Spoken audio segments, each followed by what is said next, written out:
bienvenue dans cette vidéo. Aujourd'hui, je vous parle de l'autorité. En fait, j'ai décidé de faire une série de vidéos sur ce thème parce que c'est une question qu'on me pose souvent en consultation. C'est un thème qui revient très souvent dans la relation parent-enfant. Comment développer son autorité, comment avoir plus d'autorité sur ses enfants, etc. Je suis Anaïs Severt, je suis thérapeute, coach parental et formatrice. Je vous propose de vous abonner à ma chaîne pour recevoir les dernières nouvelles, les dernières vidéos que je vais poster. Alors, aujourd'hui plus précisément dans cette vidéo, je vais vous parler de la différence entre l'obéissance et l'autorité, selon moi.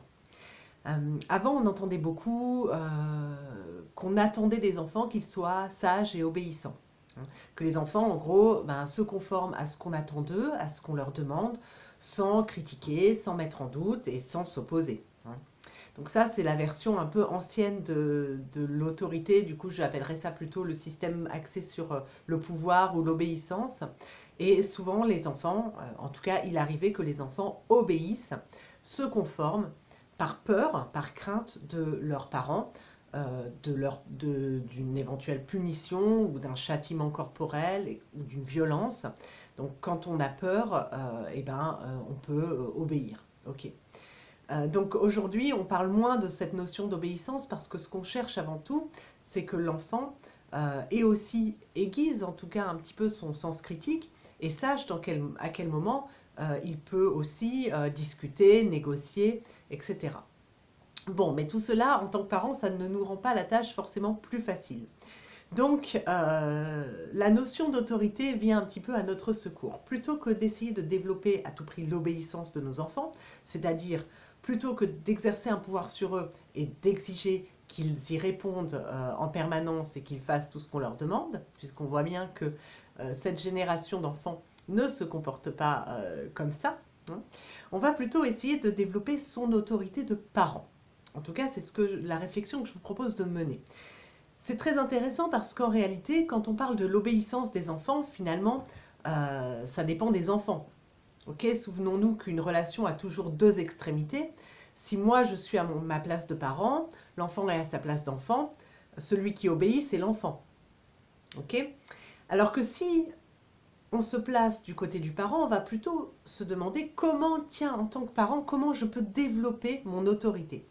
D'accord? Indépendamment de l'obéissance de mon enfant, je cherche à développer mon autorité. Donc ça, c'est intéressant parce que autant vous n'avez pas de prise sur l'obéissance ou pas de vos enfants, finalement, ça dépend en grande partie d'eux, autant vous avez du pouvoir, vous avez une responsabilité et un pouvoir d'agir sur votre propre autorité. Comment développer votre autorité? Qu'est-ce que vous pouvez mettre en place pour avoir plus d'autorité, être mieux entendu par vos enfants, etc., etc. Donc c'est de ça qu'on va parler, hein, comment développer son autorité. Donc je vais faire plusieurs vidéos sur ce sujet. Ce que je peux vous dire déjà, c'est qu'une des différences majeures entre l'obéissance et l'autorité, donc c'est que l'autorité, vous pouvez la développer alors que l'obéissance, ça dépend de vos enfants. Mais aussi, l'autorité donc n'est pas basée sur le pouvoir, sur une contrainte, mais repose plutôt sur des qualités que vous allez développer vous en tant que parent. Et l'autorité, ça ne se décrète pas, en fait, ça s'inspire. On inspire l'autorité ou pas, ou plus ou moins. Hein. Et pour vous donner un exemple, vous avez certainement en tête des situations quand vous étiez enfant. Alors, avec les adultes qui s'occupaient de vous et même avec vos profs, je trouve qu'avec les profs, c'est assez facile de se rendre compte de ça. Avec vos professeurs, il y avait certainement des professeurs qui avaient beaucoup d'autorité et d'autres qui n'en avaient pas du tout et qui étaient complètement chahutés, moqués, bref. Et donc ça ne dépend pas. Vous voyez, c'est la différence avec le pouvoir, c'est que l'autorité, eh bien, elle ne dépend pas des punitions qu'on met. D'accord?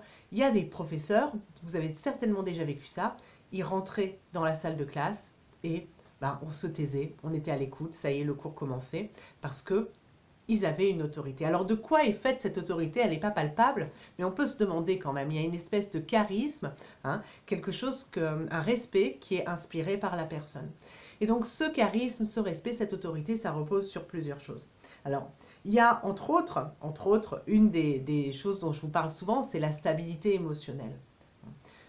Donc je le développerai encore dans d'autres vidéos, mais la stabilité émotionnelle, c'est le fait d'être constant dans nos états émotionnels. C'est-à-dire qu'on n'est pas comme ça, en dents de scie avec notre humeur. C'est pas un jour je suis de mauvaise humeur, je hurle sur mes enfants, et un jour je suis de bonne humeur, donc je fais plein de jeux avec eux. D'accord? C'est l'idée d'être un peu, même si chacun d'entre nous a évidemment des états émotionnels transitoires, mais voilà, c'est l'idée qu'ils puissent se reposer sur nous, les enfants. On est cohérent, on est stable émotionnellement.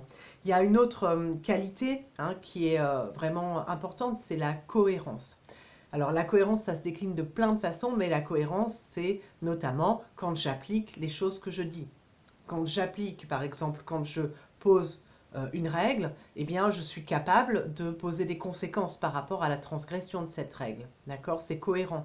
D'ailleurs, la règle, je l'ai expliqué avant, elle est claire pour mes enfants, etc., etc. La cohérence, c'est une grande, grande partie de l'autorité avec la stabilité émotionnelle. Il y a d'autres choses, il y a notamment le fait d'être congruent.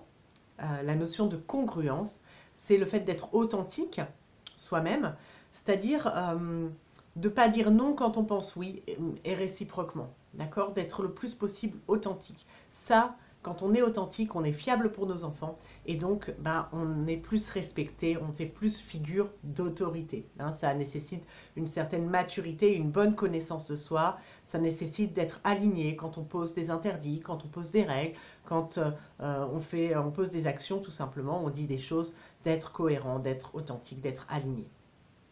Et puis, il y a aussi le fait d'être un modèle pour nos enfants.